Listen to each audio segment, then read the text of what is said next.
Yang paling menggembirakan hati saya di majelis ini, saya sangat sulit menjumpai anggota-anggota majelisnya yang sebetulnya tidak ada hubungan kekerabatan sama sekali, tapi cinta kita saling bertaut satu sama lain.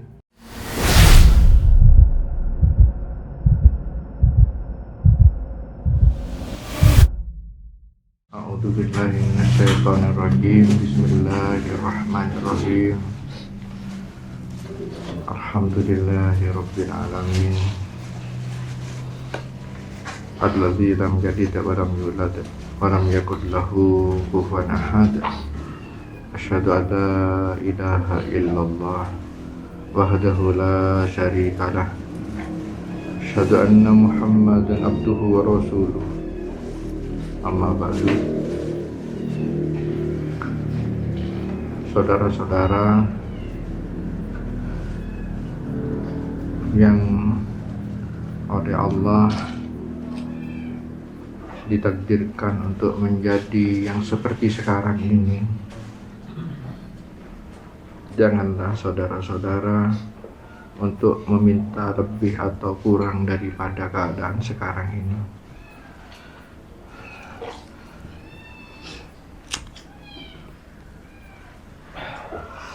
Jadilah saudara-saudara selalu ridho dan menerima, baik dohir maupun batin, untuk keadaan saudara-saudara seperti hari ini.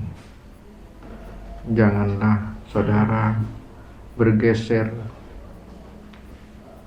setapak pun untuk menghindari apa yang diinginkan oleh Allah pada sekarang ini. Bahkan kalau saudara mampu, janganlah saudara-saudara menghindar ke kanan atau ke kiri untuk menghindari musibah yang didatangkan oleh Allah. Karena sesungguhnya musibah yang didatangkan oleh Allah adalah atas kehendak Allah, dan jalan keluarnya tentunya dari Allah. Pada saat masanya tiba, apabila sudah berhenti masanya musibah itu, maka akan dibuat berhenti oleh Allah. Hal yang demikian itu sangatlah sulit untuk kita praktekkan dalam kehidupan sehari-hari. Karena apabila saudara mampu seperti itu, maka semua yang ada di sekitar saudara akan tertarik kepada saudara, karena saudara akan menjadi as, menjadi sumbu, menjadi magnet. Apabila saudara melihat semuanya akan tampak menjadi serba indah. Kenapa? Karena saudara memandang dengan mata Allah. Yang saudara dengar akan selalu merdu di telinga saudara. Karena apa? Karena saudara mendengar dengan telinga Allah. Saudara bekerja dengan tangan Allah. Saudara berjalan dengan kaki Allah. Semuanya serba Allah. Hal yang demikian itu adalah hadiah bagi orang-orang yang teguh dalam membawa cintanya, baik dalam keadaan susah ataupun senang, dalam keadaan banyak uang ataupun banyak hutang, dalam keadaan lowong ataupun sempit, dalam keadaan sehat ataupun sakit. Maka cinta itu tidak pernah tercabut dari dalam dada saudara. Bahkan malah semakin bertambah-tambah. Semakin berkurang umur kita, semakin bertambah-tambahlah cinta kita kepada Allah. Orang-orang yang demikian itu sangat sedikit di dunia. Kita tidak akan mau mengakui sudah seperti itu, tapi kita juga tidak akan pernah berputus asa belajar seperti itu. tidak ada kata menyerah.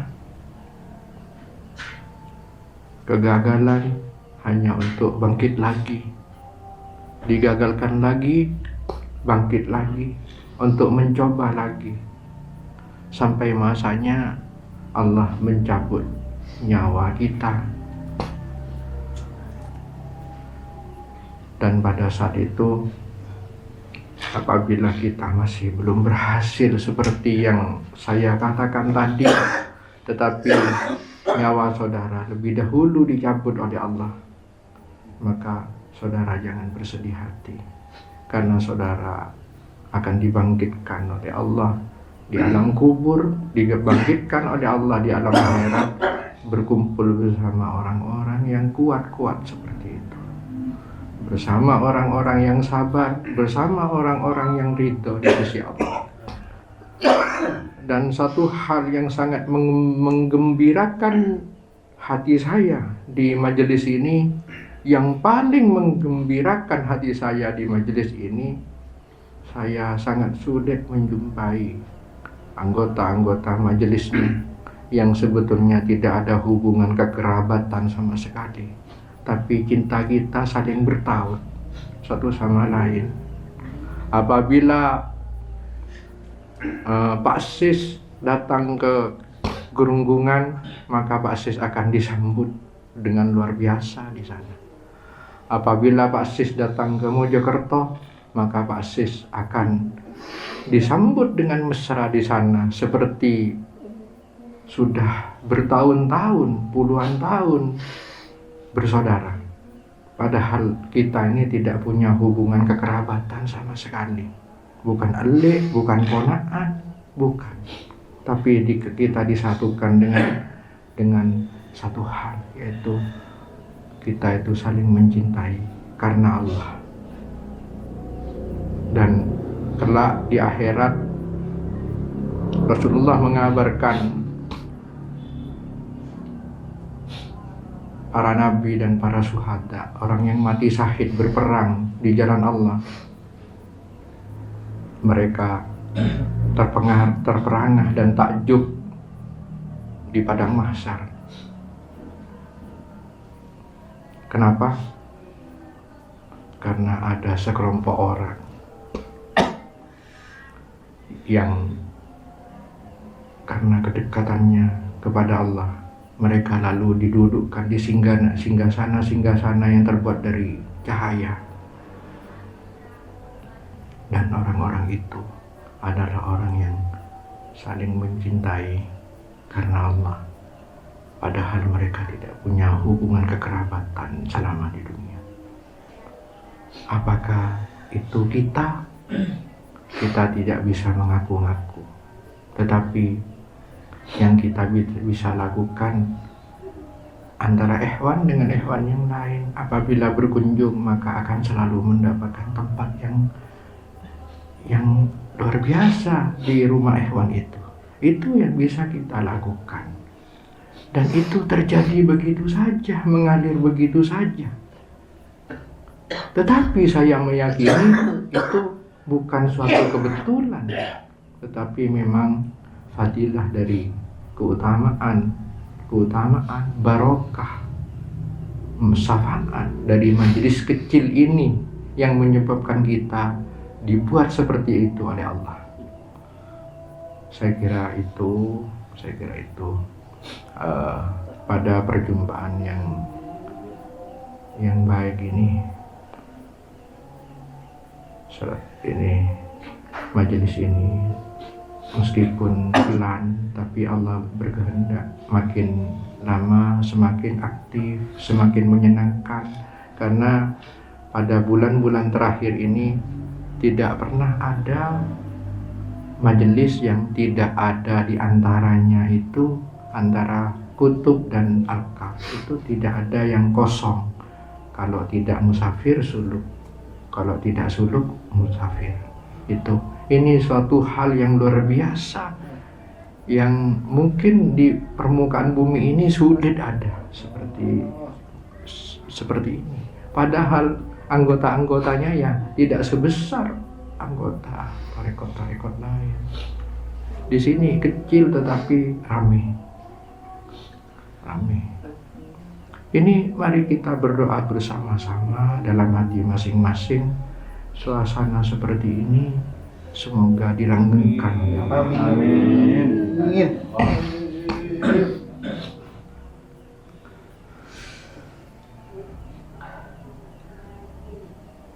Saya selalu curiga bahwa keterpautan cinta kita kepada Allah membuat Allah itu terpaut untuk mencintai majelis ini. Dan saya betul-betul mencurigai itu karena banyak hal-hal yang luar biasa di majelis ini yang ini menjadi pertanda baik bahwa kita hidup di dunia ini tidaklah sia-sia. Kita pernah mencatatkan cerita di majelis ini.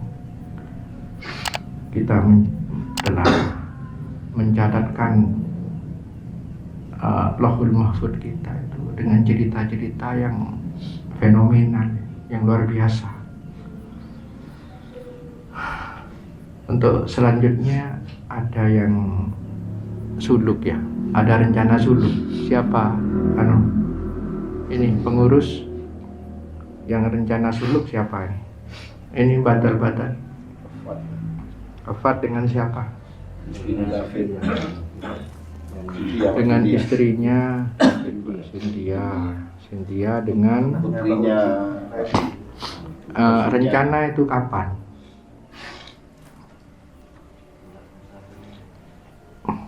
Gimana? Kalau bilang ke saya selesainya musafir. Kalau selesainya musafir itu berarti pas pada waktu pengajian. Sehingga apabila Feby itu belum libur berarti 2 orang saja yang bisa ikut, yaitu Cynthia dengan Fat. Itu insya Allah besok saya panggil. Ini tidak perlu nunggu sebetulnya karena masih banyak yang belum suluk ya, banyak yang belum suluk. Jadi cukup Cynthia dengan Fat gitu. Saya berharap musafir dengan suluk itu entah startnya atau finishnya itu ada di pengajian. Jangan membuat acara di tengah-tengah sendiri. Kenapa? Karena itu saya menginginkan itu lebih meringankan ikhwan. Jadi tidak banyak-banyak pertemuan, kecuali ikhwannya ridho, tidak apa-apa. Hanya banyak-banyak pertemuan. Setelah pengajian ada pemberangkatan suluk, ada penjemputan suluk, ada pengajian lagi, jadi banyak. Itu sangat membebankan, kecuali ikhwannya senang seperti itu. Takutnya ini mengeluh, ini akan mencacati yang lain akhirnya. Jadi kalau mau berangkat suluk atau musafir itu ini saya barengkan dengan pengajian. Ini pengajian yang akan datang malam Rabu. Ini pas penyambutan musafir. Nah, di situ bisa pemberangkatan suluk. Tolong koordinasi badal-badalnya ini, yang ikhwannya yang mau suluk itu bagaimana dirembukkan. Kalau iya berarti besok sore ke sini. Atau langsung pembekalan dari saja biar tidak jauh-jauh karena ke sini jauh ya. Pembekalan dari badalnya saja sudah langsung ya. Beri bekal gimana tata cara suluk. Mampir ke konfirmasi ke Ustadz Rifan untuk mendapatkan kitabnya. Yang tidak bisa ngaji ya pakai huruf Latin langsung minta saja.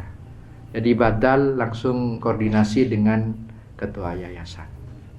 Ya, jadi biar tidak repot-repot ke saya ya. Pembekalan cukup di badal selanjutnya ya. Ya, gimana? pembekalannya cukup di badal. Badal kan sudah pernah suluk, pernah musafir kan sudah. Jadi pembekalannya cukup di badal biar tidak jauh-jauh, ya. Ya, setuju ya? Gimana? Setuju. Hah? Bagaimana? Setuju. Hah? Kalau ke saya tempatnya kan jauh ke sini. Ini sekarang masih ke sini, besok ke sini lagi. Pengajian lagi. Mereka punya pekerjaan kadang-kadang, punya anak kecil kadang-kadang. Harus mengerti. Ya, cukup badal ya.